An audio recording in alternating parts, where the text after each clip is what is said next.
Kemudian tentang susunan Al-Quran.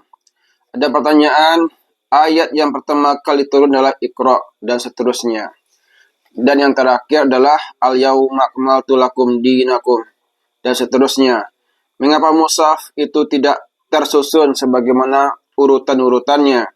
Yang kita baca sekarang, Al-Quran dimulai dari surah Al-Fatihah dan ditutup dengan surah An-Nas. Mohon keterangan. Pertanyaan dari Angku Kunyang, LGN nomor 6480. Jawab, Rasulullah Shallallahu Alaihi Wasallam telah menetapkan beberapa orang sahabat yang bertugas sebagai penulis beliau dalam masalah wahyu. Mereka adalah Abu Bakar, Umar, Utsman, Ali, Muawiyah, Zaid bin Sabit, Ubay bin Ka'ab, Khalid bin Al-Walid, Sabit bin Qais. Semua diperintahkan oleh Rasulullah Shallallahu Alaihi Wasallam agar mencatat setiap wahyu yang turun, sehingga seolah-olah catatan mereka telah dipandang sebagai mengumpulkan Al-Quran dalam dada mereka masing-masing. Semua pekerjaan penulisan Al-Quran senantiasa di bawah pengawasan Nabi. Letak masing-masing ayat dan surah sudah diatur langsung oleh Rasulullah Shallallahu Alaihi Wasallam. Sekalipun tempatnya masih berserakan di atas benda-benda yang ditulisi, sehingga sedikit pun tidak ada keraguan di kalangan umat Islam bahwa penyusunan dan penempatan ayat-ayat dan surat-surat itu semuanya atas perintah Rasulullah Shallallahu Alaihi Wasallam yang tentu saja dibimbing oleh wahyu atau petunjuk dari Jibril. Tidak mungkin terbalik, terlupa, bertambah atau berkurang dan sebagainya. Satu contoh, pada suatu hari sahabat yang bernama Ubay bin As duduk bersama Rasulullah Shallallahu Alaihi Wasallam.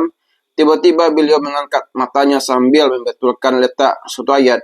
Beliau bersabda, Jibril datang kepada aku dan menyuruh meletakkan ayat ini pada surat ini. Yani ayat, sesungguhnya innallaha ya'muru bil adli wal ihsan wa ita'i dzil qurba. Sesungguhnya Allah memerintahkan berlaku adil dan berbuat ihsan dan memberikan hak kaum kerabat. Dari banyak hadis didapati keterangan bagaimana cara Rasulullah Shallallahu Alaihi Wasallam mendiktekan wahyu kepada penulis wahyu dalam mencatat ayat-ayat Al-Quran. Terkadang Nabi membaca beberapa surat menurut tertib ayatnya dalam solat atau pada khutbah Jumat yang disaksikan oleh para sahabatnya.